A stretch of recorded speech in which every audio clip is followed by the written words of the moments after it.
Do you know what's up? We do. I'm Beth Greenhagen. And I'm Rich York. And we're back with the February episode. We have a few updates for you. Let's get started. Thanks, Beth. The Select Board recently discussed permit fees at town-owned recreation areas, including the Pines, Shanahan Field, and Washington Park.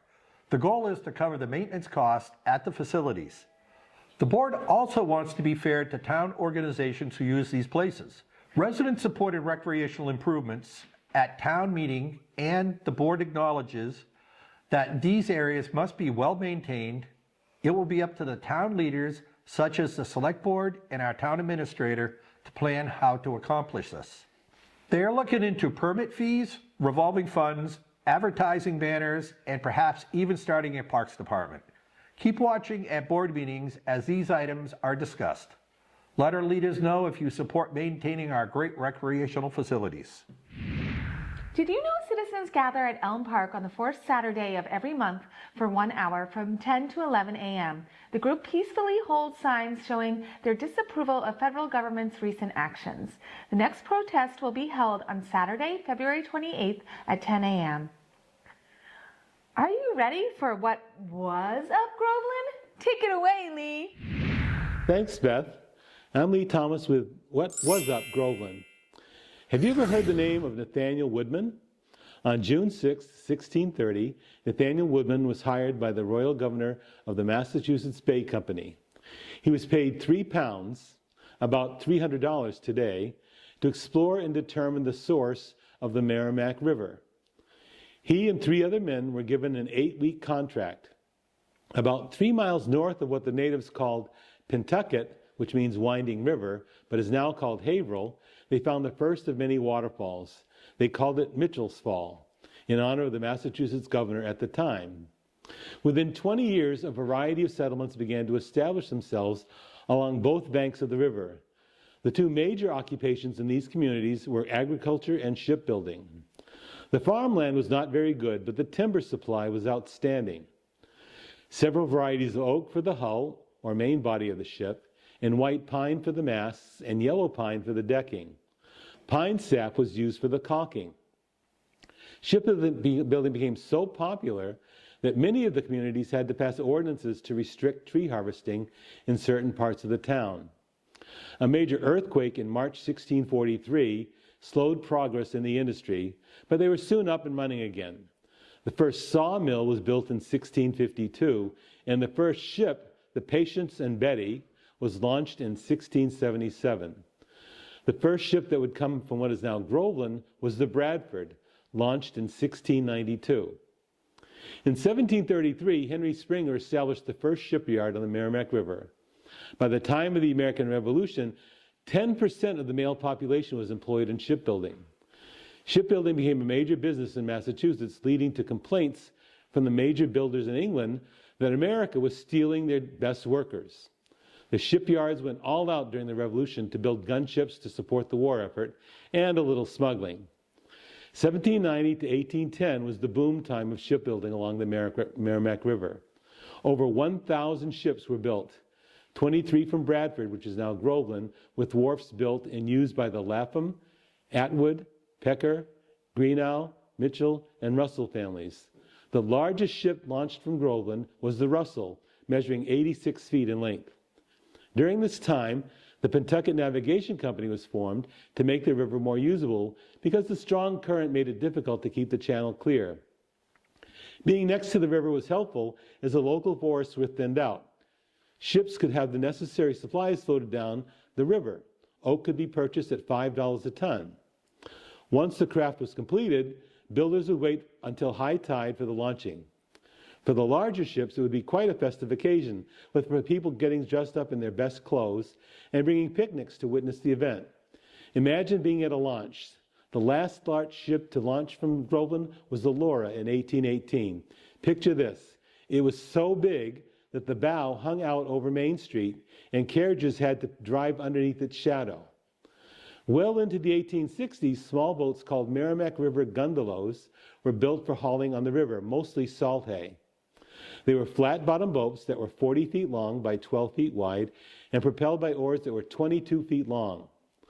The gondolas had collapsible masts to go under some bridges and could carry 30 tons of salt hay. Aside from being beautiful, the Merrimack was a key part of the development of what would become Groveland. Thanks so much, Lee. The Community Preservation Committee met twice in January to review the proposed 2026 projects. Currently, there are 10 projects that will receive a vote by committee to move forward to the final town meeting vote in April. One proposal involves new CPA acknowledgement signs for all former projects. Another uses historic funds to complete the Vito Hand Tub Museum at Town Hall. The 8 remaining proposals are all related to recreation. Recreation proposals have been the most approved projects over the past few years. Our town has vastly improved recreational opportunities for the residents thanks to the Community Preservation Act funds we collect from the residents and match from the state. The recreation proposals include lighting at the Pines, trail improvements, bathroom facilities, a community garden water supply, Perry Park plans, and the basketball court at Bagnell. You can read more about the proposals on the town website and prepare to vote on any that will be on the town meeting warrant in April. And back for their reoccurring guest installment, we have our recycling experts here to enlighten us about some recycling tips. Lydia and Carter? We went to Vietnam in December. We wondered about recycling in Vietnam. It is an industry where the country imports plastic waste from other countries and small towns sorted. It is dangerous for the people who do it. Thankfully, we don't have to do that work in our town. Back here in Groveland, we know you have more questions about recycling. What are those large green carts for anyway? Can I recycle my leftover food scraps? Can I recycle soda cans? Do we need affordable housing in Groveland? Who needs it, and how much do we need? What is being done to get there? These are all questions that have come up over the past few shows when we started investigating housing needs in town. In October of 2022, the Merrimack Valley Planning Commission received grant funding to upgrade the housing production plans for all cities and towns in the valley. The process began in Groveland and was completed in 2024. The report can be found on the town website. The approved plan covers the town through 2029. So does it provide any answers about our questions about affordable housing in town? We looked at the plan more closely to see. Groveland is a small residential town with a population of 6,752, experiencing growth from 2010 to 2020. The town has mostly owner-occupied housing market, 90%, and a projected population increase of 6% by 2040. The population will age with a significant increase in the 65-plus age group. The aging population indicates a need for more accessible housing options for seniors and those on fixed incomes.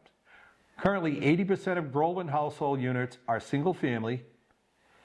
With a lack of smaller units, much of the town housing stock is older, many homes built before 1970.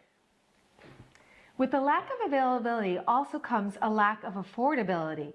The average assessment value of single-family homes rose by 49% since 2018, reaching $578,096 in FY23. This increase highlights the growing affordability challenges for any new residents or those looking to upgrade from our limited rental stock. About 28% of Groveland residents are cost-burdened, with 50% of renters spending over 30% of their income on housing. And this is with our very limited supply of rental units. So the report agrees with what we know and have already reported on. There is a desperate need for more rental housing in town. We need smaller homes for an aging population. Housing is too expensive for many in Groveland. What did the report suggest as answers? Key recommendations include encouraging accessory dwelling units, ADUs, built for detached housing structures, exploring models and zoning changes for creating starter homes under 1,850 square feet, and establishing an affordable housing trust. Next time, we will look at efforts to put these 3 recommendations into place to improve our situation. And back with some answers for us, Lydia and Carter. What are those large green carts for anyway? The large green carts are for all your recycling. They replace those small green bins we used to use. Wheel them out to the curb on trash day. You can have it empties every week, even if it isn't full. Can I recycle my leftover food scraps? You cannot put your leftover food scraps or garbage in your recycling cart, but you can compost it in your yard or through a service called Black Earth. There is more information on the service on the town website. Can I recycle soda cans? Yes, of course. However, if you paid a deposit for them at the store, you can return them to get the deposit back, and the store will recycle them. That's all for this month. Remember, Groveland, keep recycling. And that's all we have for you tonight, Groveland. As always, we'd love to hear from you. Keep an eye on our Facebook page for breaking news. Check out our website at gcnnews.net and send us an email at whatsupgroveland@gmail.com. See you next month. All right, you ready? No giggling. Very serious. Wait. Wait. Oh boy. Okay.